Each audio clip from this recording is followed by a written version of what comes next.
for joining us. For joining us to this Law and Governance Day. It's a real pleasure to have you here at the beautiful University of Glasgow. For the people attending online, I hope that you can all see me and hear me just fine. So my name is Manon Roubi. I'm specialized in international environmental law, and I've been collaborating with YUCJ and the Pacific Island students for quite a while now, and I will be your chair today for this event. So today's event promises to be very interesting as it aims to provide an understanding on the need to develop a right-based approach to fight in order to fight climate change, as well as to understand more deeply the need to utilize international legal mechanism in order to develop international law in this area.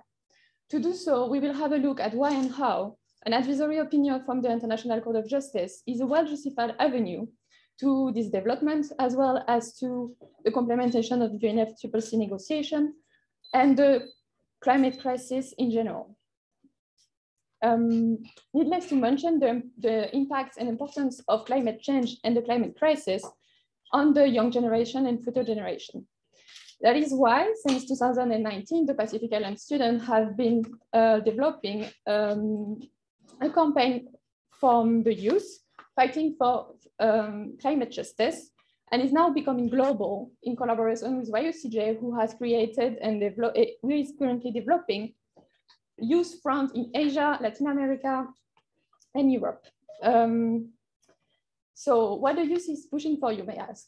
What the youth is aiming for is to ask to the International Court of Justice an advisory opinion on the question of climate change and human rights.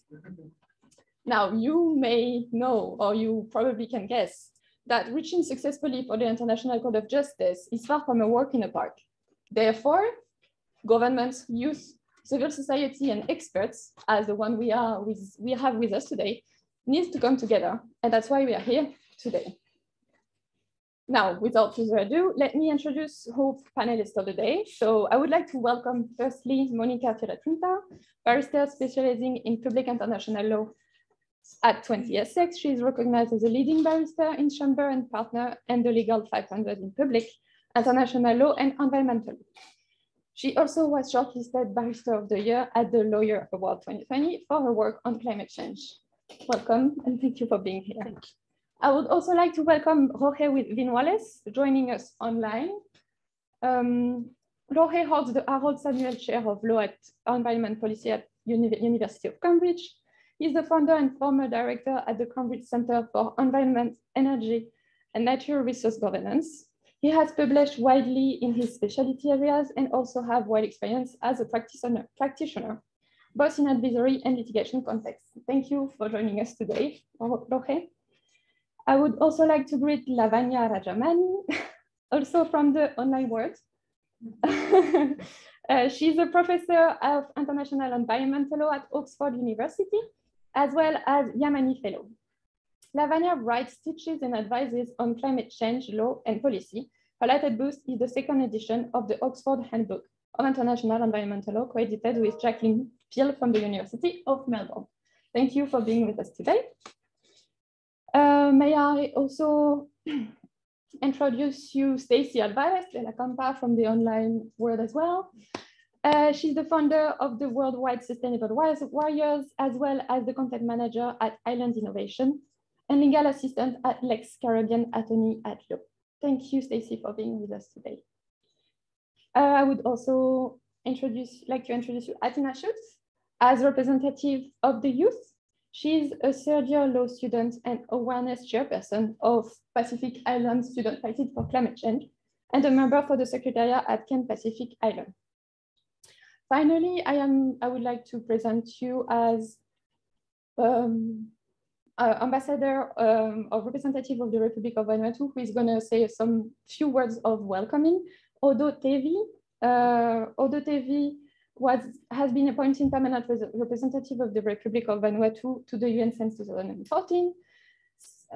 Since then, he has chaired, among others, the Special Committee of the UN Charters on strengthening of the organization, the UN Asia Pacific Group, and was elected Vice President of the UN Leading Conference for Development Activities. He also engaged in the intergovernmental negotiation post-Body 2015 on the Sustainable Development Goals agendas. It's truly an honor to be with you today. And without further development, I know this presentation always takes a little bit of time. I would like to show you, to hear some, the opening statement from Atina, if you're ready. Thank you. Just a quick, can you all hear me? Yeah, I can hear you. Okay, awesome. I think everybody can hear you. Thank you. Right. Okay, where is my... Well, good afternoon, everybody. I'm honored and privileged to be giving the keynote speech for this event, which is was just going to cover the campaign to seek an advisory opinion from the International Court of Justice, which is and this side event, I believe, is hosted by is co-hosted with the Vanuatu government alongside the World's Youth for Climate Justice and Pacific Island Students Fighting Climate Change.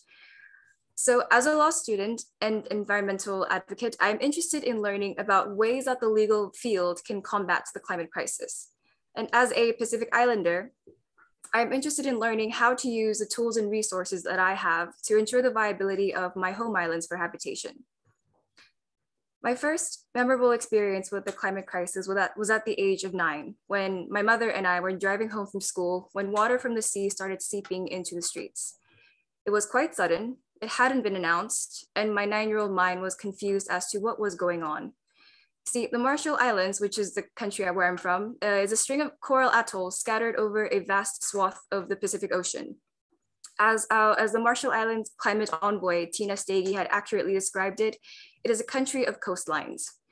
Nobody is safe from the sea when it rises. There's no higher ground. And the sea, which has always been a sustainer of life, trade, and travel since ancient times, is slowly turning into our common impending doom. The memory of my experience driving down flooded streets all the way home, which thankfully was dry and untouched by the seawater, is what continues to drive me. Unfortunately, there are too many stories such as mine all across the world, and the Pacific truly is at the front line of the climate crisis. In Vanuatu and Fiji, this year alone has seen many category 4 to 5 cyclones, which are highly exceptional circumstances. This isn't normal. In Kiribati and also in the Marshall Islands, among many other impacts, sea level rise continues to undermine the enjoyment of the citizens' basic rights. In the Solomon Islands and again in Fiji, there have been relocations of entire communities from coastlines. 25 climate change conferences later, and progress towards the revitalization of the natural world is slow, and the Pacific situation is becoming more dire. However, it is this dire situation in the Pacific that has spurred quite a number of developments in international law, a lot of which were initiated and championed by Pacific countries, such as the 1.5-degree target in the Paris Agreement and the very recent establishment of the Special Rapporteur on Climate Change and Human Rights, and the recognition of the right to a healthy environment, and as well as the first ICJAO announcement on climate change by Palau and the Marshall Islands, which serves as the inspiration for the current campaign for an ICJAO, which was catalyzed by youth. The youth catalyzing of this campaign, which is concurrently being championed by the Vanuatu government in the international fora, is a really powerful indicator of the positive change the world will hopefully see, and that this change was brought on by this generation. It is a marvelous cause to be a part of. In the Pacific, the campaign has received very strong support from civil society organizations all across the region. Despite the relatively small level of technical understanding of the civil society organizations regarding international legal mechanisms, the idea of seeking climate justice at the international courts is a driving factor in their support for the campaign. For instance, in Vanuatu, civil society organizations such as the Vanuatu Climate Action Network and the Vanuatu chapter of the Pacific Island Students Fighting for Climate Change has been instrumental in raising awareness and campaigning for the ICJAO to be taken up by the national government. This came after many meetings, marches, and members using their spaces to influence the outcome. The campaign has also gained momentum outside of Vanuatu.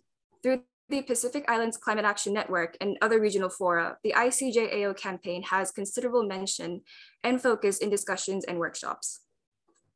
As civil society continues to raise the campaign itself is rapidly making its way into the minds of the governments.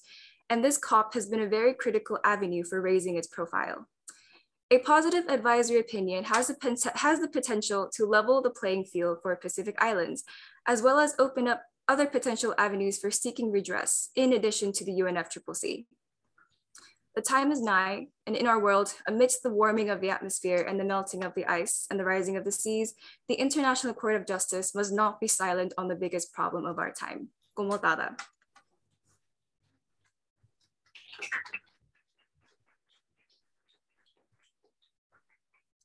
Thank you, Atina, for those words and showcasing the campaign as well as the voice of the youth. Now, if you may, I would like to ask Otto Devi, representative of the Vanuatu, to say some welcoming words, if that's okay for you. Yeah.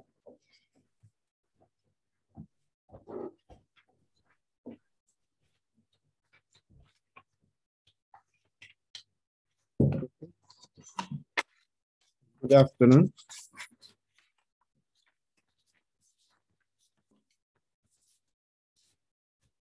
Excellencies, ladies and gentlemen, friends. Thank you for inviting me here today to speak briefly on Vanuatu's ICJ Advisory Opinion Campaign. Firstly, I want to thank the youth movement that have arranged today's event. These are the youth that have brought this initiative to Vanuatu. And I want to acknowledge and thank them for continuing to advocate for this initiative. It's inspiring to see the drive and passion in which they bring to this initiative, and we aspire to make it actionable. As some of you may know, in September of this year, the Prime Minister, Bob Loughman, announced Vanuatu's intention to seek an advisory opinion from the ICJ through a request made by the UN General Assembly.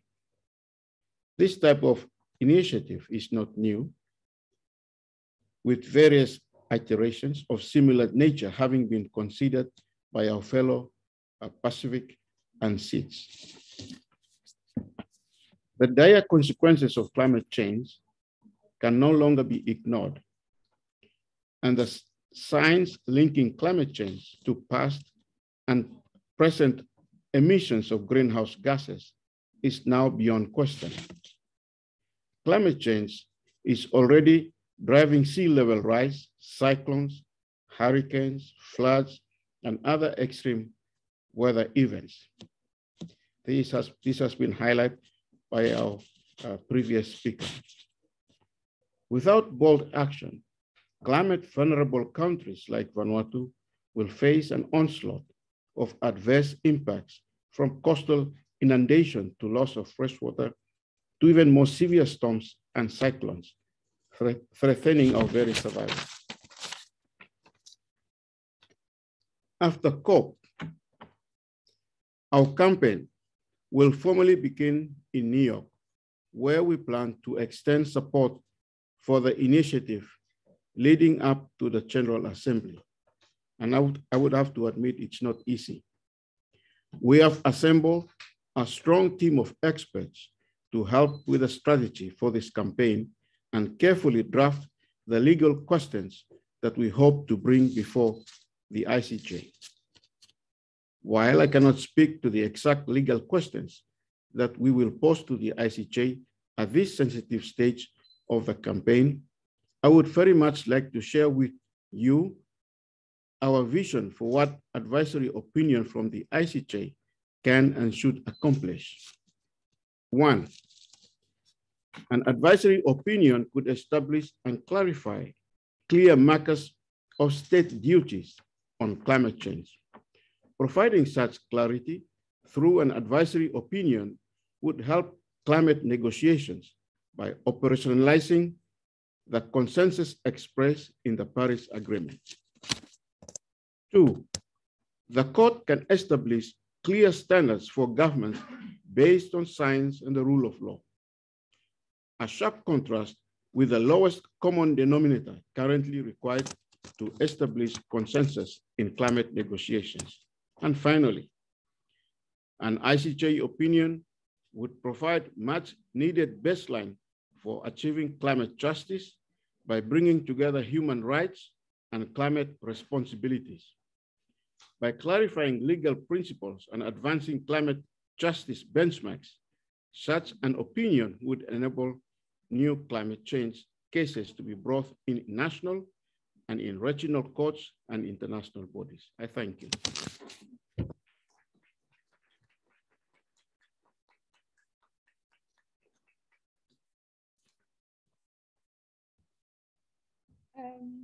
So thank you very much for those words on the importance of drafting the question that is going to be asked to International Court of Justice.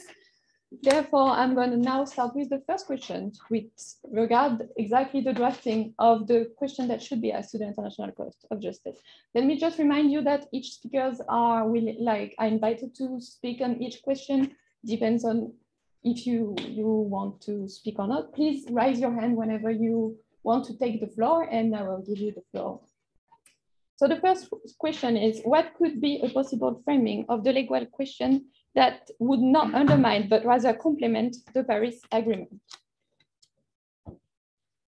Who wants to speak first? Yes, Professor Lavagna, if you want, the floor is yours. Thank you, Manon, and good afternoon to you all in Glasgow. Thank you for inviting me to be part of the great panel and also for a really stimulating first question. I would like to state right at the outset that I'm speaking in my academic capacity alone, but having said that, and with that caveat in place, I'd like to speak to the broader framing of the legal question rather than the specifics of the question itself. The legal question needs to be framed so as to draw on the full gamut of international legal norms that relate to climate change. This does include the Paris Agreement, but is certainly not limited to it. As we know, the Framework Convention on Climate Change and the entire regime and the Paris Agreement in particular is the centerpiece of the international community's efforts to address climate change, but this is a regime that has gaps and ambiguities, and the legal question needs to be framed so as to draw on general international law to plug these gaps and ambiguities and to complement the Paris Agreement, as your question rightly sort of alludes to, rather than to undermine it. And this can certainly be done. I think the gaps in the Paris Agreement architecture are readily evident. There are gaps in ambition, there are gaps in accountability, and there are gaps in fairness and equity. I'm happy to speak to these more in the Q&A, but for present purposes, I'm just going to glide over them and go directly to what the ICJ could do in this context to complement the Paris Agreement rather than to substitute for it or undermine it. The ICJ could, in the context of these three gaps in ambition, accountability, and fairness, interpret the provisions of the Paris Agreement, in particular Articles 4.2 and 4.3 on NDCs and progression and highest possible ambition, in the light of customary international law principles, in particular harm prevention and the duty of due diligence that attaches to it. So as we know, although due diligence is an inherently variable standard, it's not a malleable, infinitely malleable standard. If the ICJ fleshes it out and concretizes the standard of due diligence in this context, it would constrain the discretion and autonomy that states have in choosing, implementing, and achieving their NDCs. The standard of due diligence could be shaped by many factors, but in particular, the fact that there will be severe, pervasive, and irreversible consequences of not exercising due diligence. And science in the IPCC's latest sixth assessment report, Working Group 1 report, certainly helps us in this. And the other norms and rules, including on human rights that states are subject to, would also shape the standard of due diligence. Just briefly, the ICJ could also identify and elaborate on other customary international law principles, such as good faith and cooperation. And also, thirdly, identify and determine the legal status and operational relevance of equitable principles of international law, including common but differentiated responsibilities and equity, both inter and intra-generational equity, and special circumstances that can guide states in assessing whether they and others are doing their fair share. Ultimately, and just to conclude, the ICJ could very much introduce a progressive opinion in this area, which could help by interpreting the relatively open textured treaty obligations you have in the Paris Agreement in the light of well-established customary international law principles, harm prevention, good faith, and cooperation, as well as principles of international environmental law, and bring much needed clarity to the nature and extent of legal obligations as a whole that states have in relation to addressing climate change. The Paris Agreement is not the only shop in town. There are many other international legal norms that play a role, and it is an interpretation of legal obligations relating to climate change in the wider context of international law more generally that the ICJ can bring to the table. Thank you.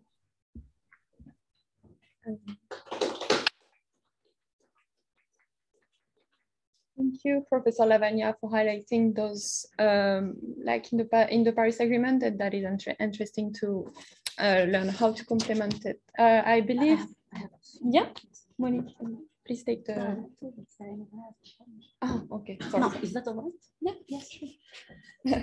Well, thank you very much for giving me the floor to maybe add some comments to that. I think this is a very key question, and it's a very tricky question. In the spirit of having discussion, I will just present some thoughts. Understand from the introductory words today that it is a aspiration that human rights will be addressed and be part of the question posed to the court. And the emphasis, one of the particular concerns that Vanuatu has as a state is to get some clarity from the court to actually say what are the state's duties in this context. Then talking about vis-a-vis their own citizens and the individuals in the rest of the world. So I wouldn't start really by saying that this is a matter of the Paris Agreement interpretation directly, but rather I'd say that although I agree that with my predecessor, in my view, the key question for the ICJ will have to be under customary international law and not really a matter of direct treaty interpretation of the Paris Agreement. In that sense, the question you posed was, let's make sure that it doesn't undermine. And I clearly would imagine if one poses a question of direct interpretation, that could be tricky.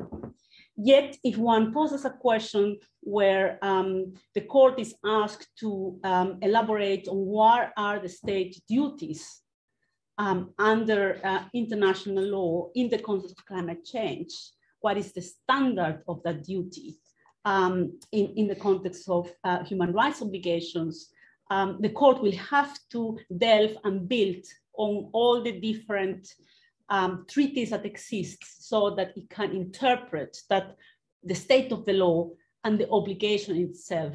Now, the standard of when it comes to what precisely is that standard of compliance, it's going to go back to build on how to assess the yardstick where you measure that one state is complying or not with current international law. And here I would say that the key point will be whether due diligence is at the standard. And if so, in what manner that applies. So in what way the state will discharge that due diligence obligation. I have had some experience in that sense already with these arguments, as I am counsel in the first international case before an international organ, and that is the Torres Strait Islanders case, which was filed in 2019. Basically, it's a case of sinking islands of Torres Strait First Nations in Australia. The case was brought against Australia, so it is not a case of transboundary harm, but it's rather a case of inhabitants of the sinking islands within the jurisdiction of Australia asking their own state that is not complying with the obligations of ensuring the protection of their rights. And that having the two elements to look at, that is obligations in respect to mitigation and obligations concerning adaptation measures. And so I'm quite familiar with all the intricacy and the differentiated approach to both levels of obligations, which the court in this case will have to address, because the added complexity, if we were to ask a question of that sort to the International Court of Justice, will be that it will not only deal with obligations of the state vis-a-vis the inhabitants within their own territorial jurisdiction, but also obligations with the inhabitants of the rest of the world. That is in cases of obvious transboundary harm. So that is the added complexity. But I would say that usually you shouldn't ask a court a question you don't know the answer. You have to ask the court a question you are pretty well, you are very clear what the answer is. And I believe that also we have to tread very carefully when it comes to trying to interpret norms that the court may think that there is other organs are more suitable to actually interpret that. So I wouldn't say, you know, try to interpret human rights obligations under a specific human rights treaty, because the ICJ is likely to say that is actually the role of that UN organ specifically. But that is because we're attempting to have a universal question that potentially applies to all states. The question has to be posed in terms of customary international law as the key source of law to be applied by the court. But the court will have certainly to refer to international treaties. One last point to leave the floor to my colleagues. We probably will have, I believe, pretty soon a decision in the Torres Strait Islanders case. And I think it will be probably important to have a decision like that so that the ICJ can build on precedents. And I believe that decision should be coming very soon in the next months to come. Thank you. Thank you very much for this intervention. I believe Roge Vinoures, Professor Roge wanted to have the floor. If you want, you can. Yes, certainly. I'm happy to say a few words, but I have to say that I very much agree with what Lavanya and to some extent what Monica was saying. In short, the question, I mean, the first question that was asked looked at the issue from the perspective of the Paris Agreement. In the second case, what Monica was presenting, the question was looked at from the perspective of human rights.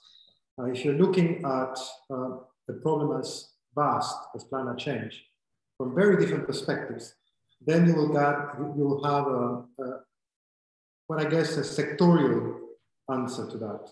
And that's precisely why the ICJ is so important, because the ICJ is not constrained to answer the question in a sectorial way.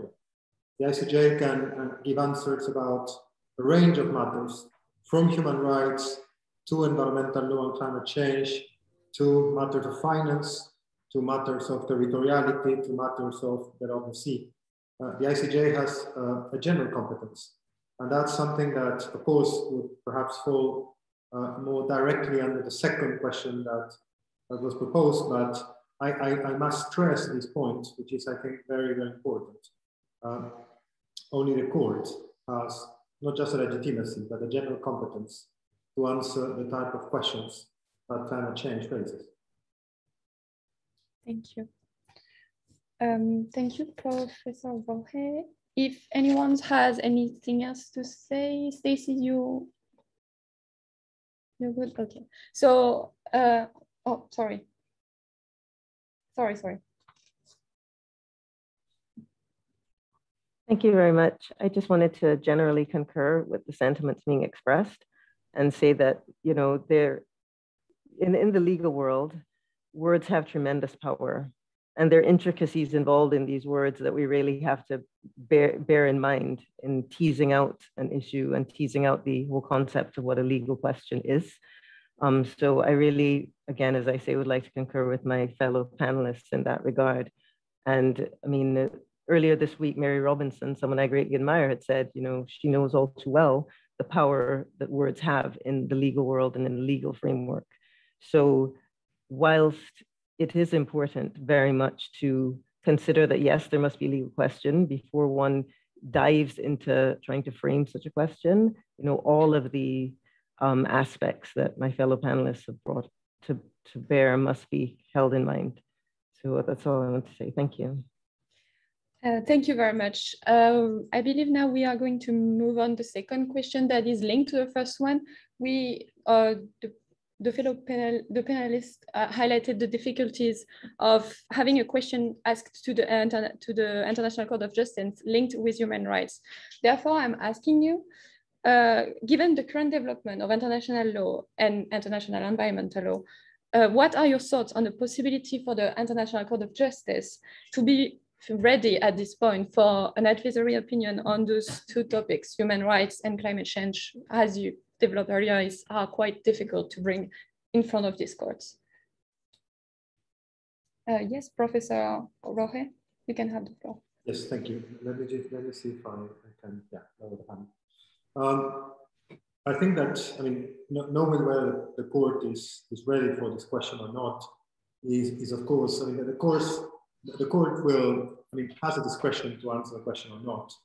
Under its own statute, it may or may not render an advisory opinion, but in its own case, it has always felt compelled to answer the question if it can.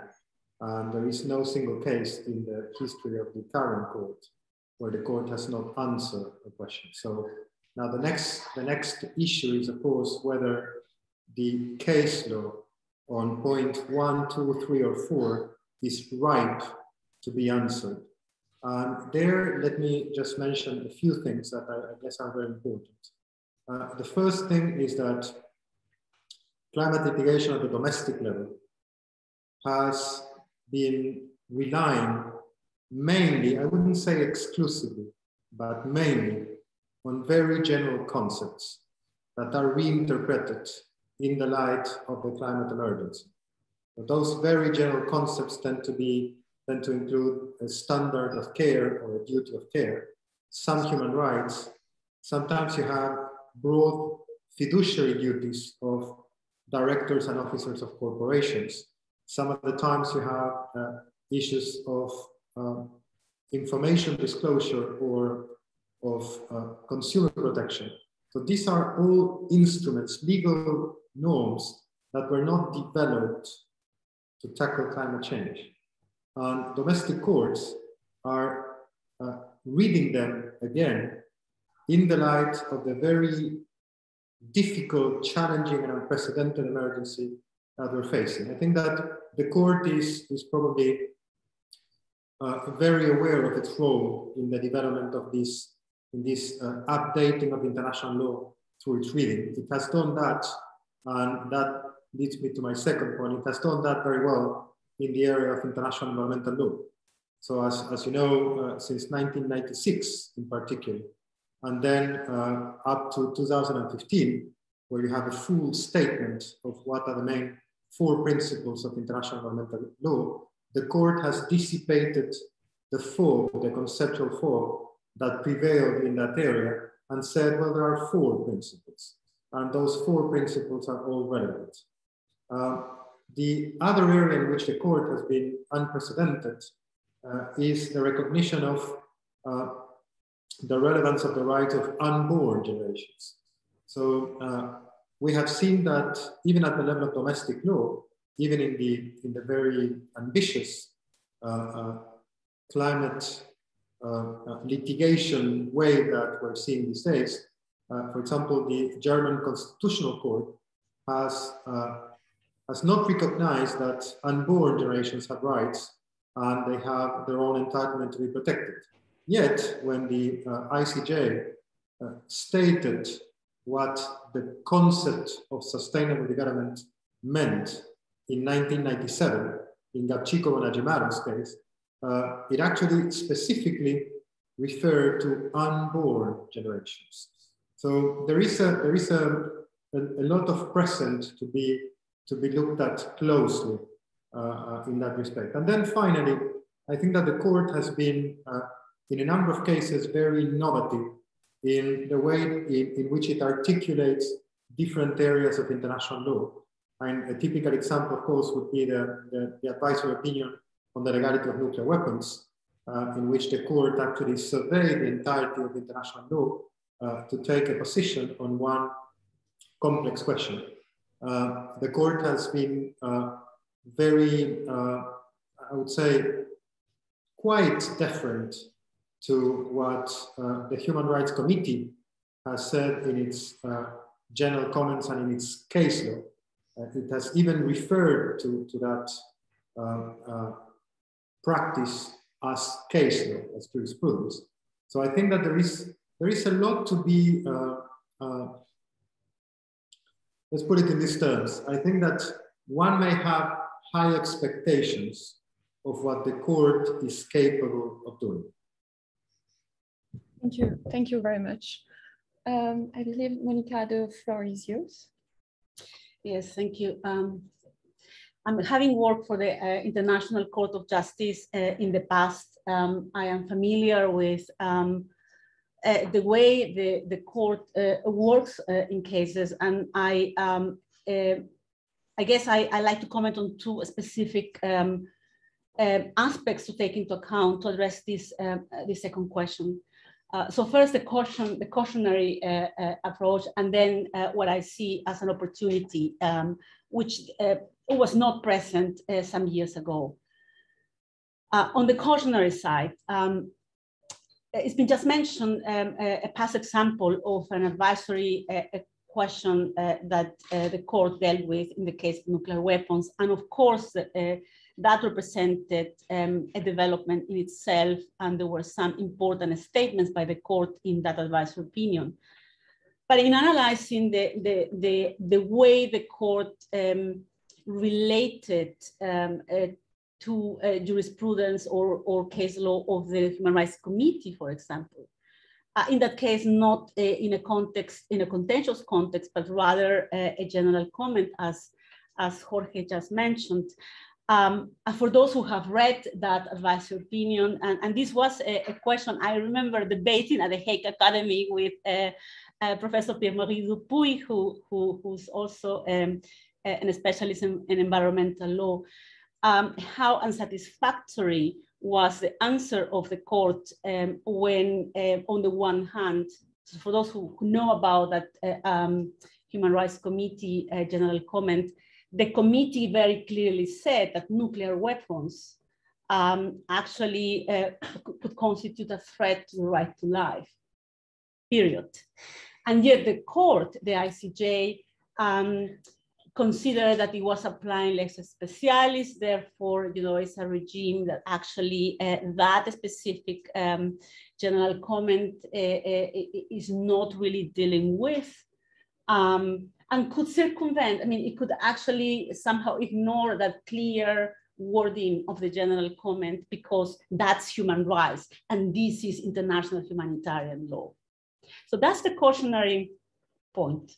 Don't necessarily expect that, the ICJ, an organ like that, may necessarily completely agree with one general comment of one UN organ.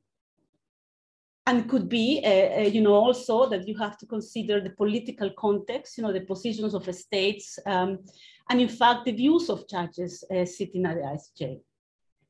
But yet, on the positive side, I'd say that if you had asked me what the situation would be some 4 years ago, I would have said that if you were to pose a question before the ICJ, I would have said that we were in a more difficult position. But we have not just one development when it comes to international organs and addressing climate change in the context of human rights, but we have a number of baby steps that certainly the ICJ cannot ignore. I know that the last question may allow me to elaborate further on this, but starting from the Urgenda case, which I think elaborated some very important notions. Yes, it was a domestic law case because it was litigated in the Netherlands. The good aspect of that domestic law case, which is different from other cases that have been rather very constrained to a domestic sphere, is that it used the European Convention on Human Rights as a reference. And when doing so, for example, it brought the entire topic of climate change to the human rights dimension, something that had not happened before. And when doing so, it dealt with notions that are crucial right now, such as the notion of imminence. And I touch on this because courts have dealt so far differently on the question of imminence. To give you a sad example is the Kiribati case recently dealt by the Human Rights Committee, where unfortunately the approach was that a sinking island like Kiribati that may sink in 15 years is not imminent. And so that was the approach. Unfortunately, it was the result because the question to that organ was posed, in my opinion, narrowly and wrongly as a question of deportation, rather as trying to establish positive obligations within the framework of the right to life. And therefore, you know, the answer was somehow defectuous, in my opinion. The Torres Strait case differentiates itself from that precedent because it's calling on the Human Rights Committee to actually look at the notion of imminence in a different light, more aligning itself with the manner how the Uganda case approached that notion. And so I think that we have also further cases that are emerging, including the human rights, the Committee for the Rights of the Child, recent decision concerning the 16 children case, which failed on jurisdictional basis because they had or admissibility basis rather, because they hadn't exhausted domestic remedies. And for those who are not aware of that case, it was a case brought by 16 children against states other than their own or where they are territorially located. So that was the interesting aspect of that case.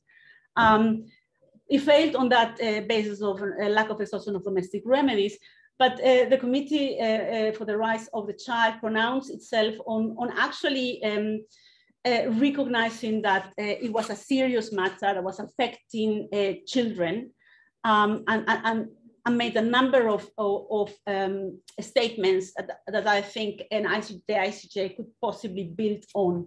So I would say that we are having now a number of developments and not just one isolated pronouncement by one court that certainly the ICJ will have to consider. And if we have the correct submissions, the right submissions, the court can be invited to together take all of that into account and to strengthen what the state of the law is. In particular, because in my experience as litigator, what is happening is that powerful states or states that really have big emissions tend to say, well, that's a global problem, but it's not really the problem of one single state. And therefore you cannot pin down a particular state. It's rather a matter of policy and it's rather a matter of, you cannot pin down that it is my emissions that is causing that sinking island's problem. So I say that the advantage of having all these different precedents is that we are starting to look at that from the prism of general international law, which is really the key aspect, even in the human rights law cases. But at the same time, we are trying to get law into these answers and depart from the perspective that this is really a policy question. And I think very recently, the Netherlands court in the Shell case was extremely good at dealing with an answer of the defendant in that case, where when the defendant says, this is a policy matter, and the court said, I don't see in what way this is a policy matter. This is a matter of interpretation of the law, and that's what the court is doing. Thank you very much. Thank you very much for those developments. I can see, Professor Lavagna, that you have your hands up, but because of the time, I will have to move on to the third question. So I will make you give the floor for the third question, if that's okay.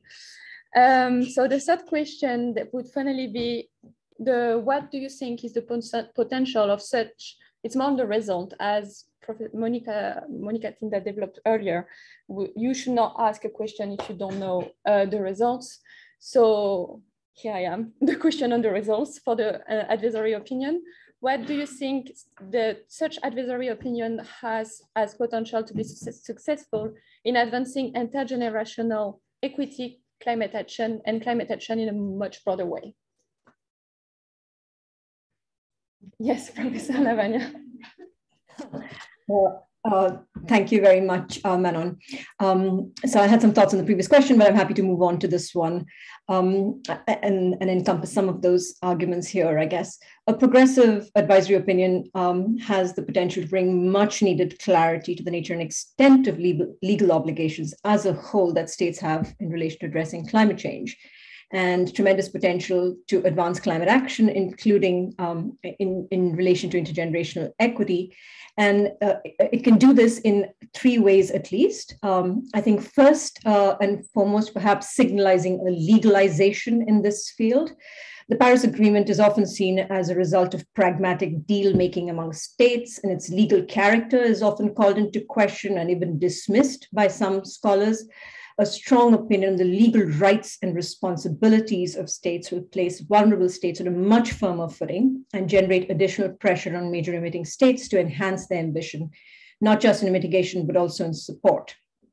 I think secondly, a progressive advisory opinion in this field has the ability to bring much needed cohesiveness to a fragmented field. The Paris Agreement is not the only shop in town, as I said before. States are subject to numerous other obligations. Many of the other speakers have alluded to those and spoken to those in great detail. General international law, other areas of public international law. And there is no clear enumeration of rights and responsibilities given this legal landscape. And this is the gap that the ICJ can fill. And as Jorge said earlier, the International Court of Justice is the one with general competence to do this. And it is the right fora to do this, to bring cohesiveness in a very fragmented field. It is perhaps the only one that can do this. And states in general tend to treat these different sort of areas as silos for international action. We need cohesive responses set within the larger legal landscape. And thirdly, I think a progressive opinion from the ICJ has the ability to concretize many of the legal obligations in this field, not just enumerate the legal rights and responsibilities, but also concretize them. There is, as we've discussed earlier, a fair amount of interpretive ambiguity in the Paris Agreement, and this is one amongst many other sort of treaties in the field, of course. And to the extent that these provisions can be interpreted in the light of general international law and other areas of public international law to concretize the obligations of states, give states real benchmarks to assess their own actions as well as those actions of others, and give national and regional courts hooks to rest their analysis on, we will have a far more sort of strong and profound response as a legal community to international legal community to the threat of climate change, which as we know is the defining challenge of our civilization. So this is very much what the ICJ can do in this field: signal a legalization in this field, bring cohesiveness to a fragmented field, and concretize legal obligations so that we can actually decisively address this threat that we face. Thank you very much, Professor Lavagna. Stacy, because you could not elaborate on the second question. Yes, can you please take the floor? Thank you very much. I wanted to just say as well that clearly, yes, an advisory opinion is just going to have a huge amount of resonance. I think that a lot of the case law that we've seen regarding climate change and human rights is in and of itself creating that nexus that we're looking at. And it's planting an interesting jurisprudential seed that I think the progressive opinion from the ICJ could kind of help to nourish, because I really want to actually thank my fellow panelist for mentioning the case with the children. That was, I believe, Sachi et al. Versus Argentina. Yeah. And I think that a case like that, even though the outcome may not be seen as traditionally favorable, raises some jurisprudential issues. It raises some questions that begin to gain traction because they're being considered, in a wider forum. So, the resonance of the, progressive ICJ opinion, we could see, demonstrated in the seminal advisory opinion by the Inter-American Court of Human Rights, 2317. It constitutes one of the first opportunities the court had to extensively explore state obligations that arise from the need to protect the environment under the American Convention. And that, again, we see the resonance of that. So I think we can't be mistaken that such an opinion from the ICJ is going to be a landmark in many ways. And I'm looking forward to it. I've decided to be positive and say that, because there's some places that say, is the court ready? Some places, again, or Chair Atina, who when she was describing her experience in the Marshall Islands, there's some of us living this reality of climate change that would say, how could they not be ready? They're voices of the marginalized and the unheard that are being affected in ways we'll probably never know. And I think, it's time to kind of bring this to bear in a way that's meaningful. Thank you very much. I will give the floor one last time to Monica Tinta, and then we will move on to the Q&A session, if that's all right for everyone. Yes, I agree with the last speaker that the Saki et al. The case concerning the human rights, the Committee on the Rights of the Child is a first a starting point when we are trying to bring the topic of youth to the issue of climate change. Obviously the advisory opinion from the Inter-American Court has been a revolution somehow in the Americas because it linked for the first time and constitutionalized environmental law with human rights together. Something that had not happened in that way in any other region before. Now, I bring that following from their comment to the general audience because we have already had an experience where a very novel advisory opinion from the Inter-American Court has had a major impact on the workings of the International Court of Justice. And I bring to your attention the case of the Inter-American system dealing with the interpretation issues of consular law and the Vienna Convention on Consular Relations, which interpreted for the first time that that convention had individual rights. And at the time, that was unknown, unheard, and novel when it came to the interpretation of that treaty. And when the ICJ had a case brought by Germany against the US, precisely on that convention, it did embrace the perspective that the Inter-American Court had taken in an advisory opinion. And I think that is interesting and useful in this context because it can give us a sense that potentially the advisory opinion that the Inter-American Court did, in which it recognized the particular vulnerability of certain groups, and not just thinking about youth, but also the youth within indigenous communities. And so minorities and indigenous peoples, first peoples living in contexts particularly affected as having the right to life and having a number of human rights affected in the context of environmental degradation, including in climate change context.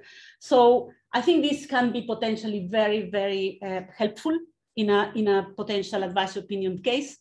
And I think that if the Torres Strait Islanders case is resolved before that question is posed before the court, that will also assist, because in that case, it was not only brought on behalf of adults, but also on behalf of children who, if the sinking islands continue going in that direction, will be deprived not only of the lives their ancestors live, but when you are indigenous, you have that link to the land, and you certainly will be deprived of your culture. Pacific Islander states have a very distinctive culture, and that's potentially what the next generations can be deprived from, not just the average rights, but in addition of cultural rights. Thank you. Thank you. Thank you very much to our dear panelists for those developments of our three focal questions. I would like now to open the floor to some Q&As, question from the audience, from the online. I think they might have some question as well, or from the room. So whoever wants to ask a question can raise their hand.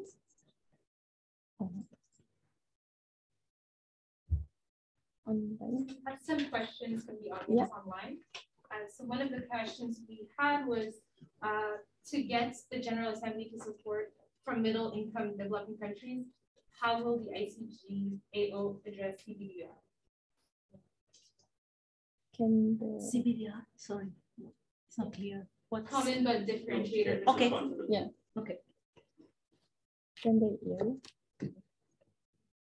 Yeah, Professor Lavagna. Just quickly, because I see Jorge has his hand up as well.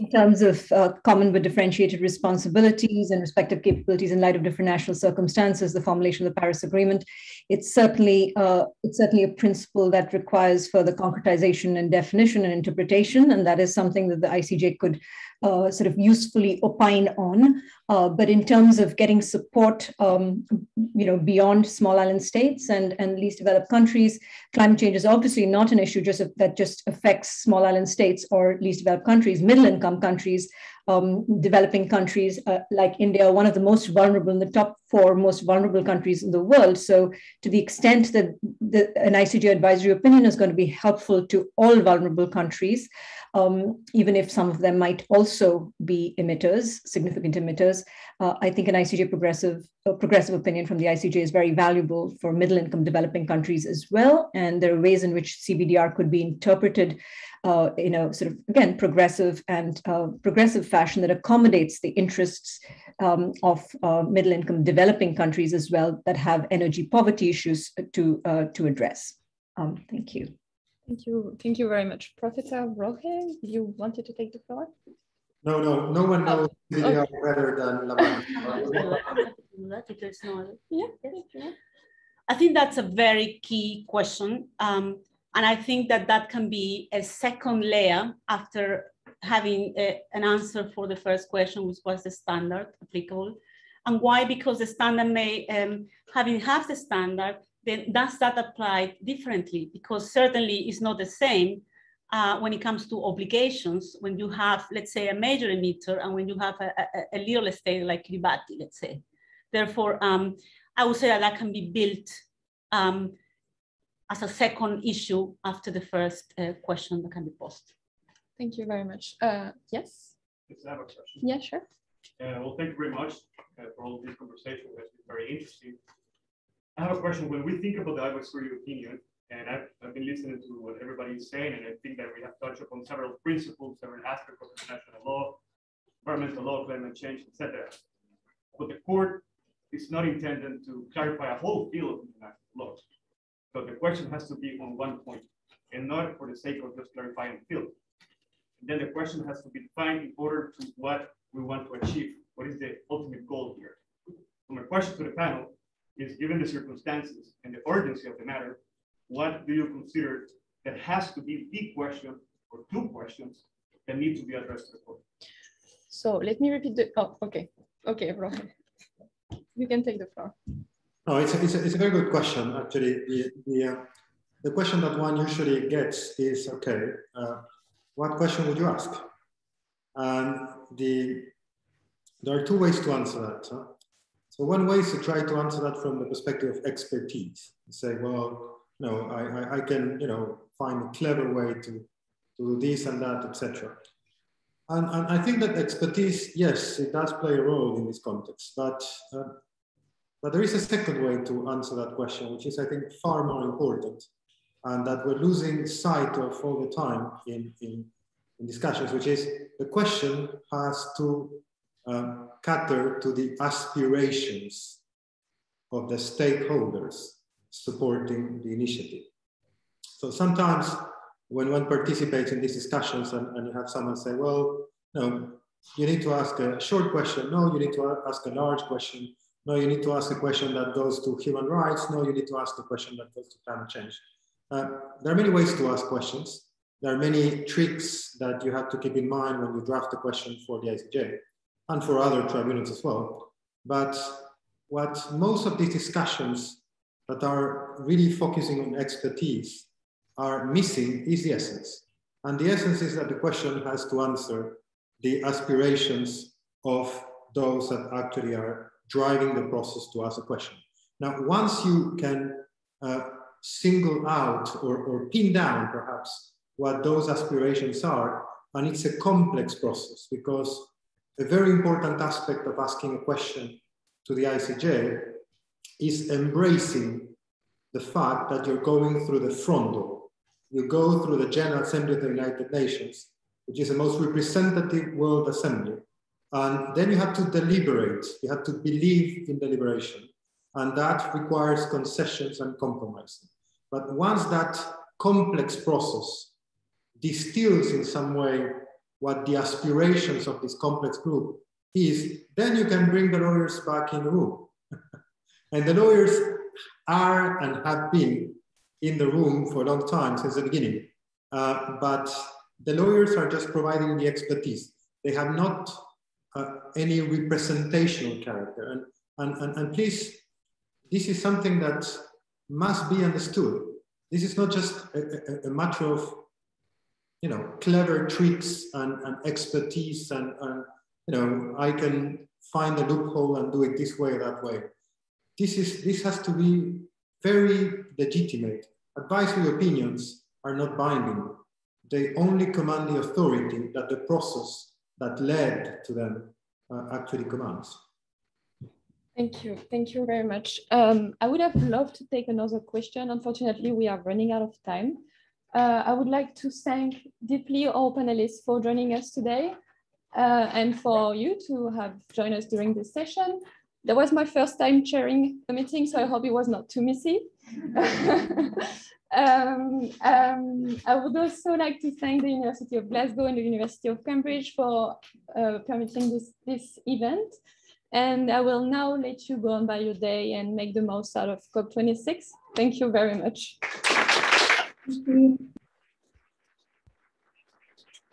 Thanks, everyone. Thank you.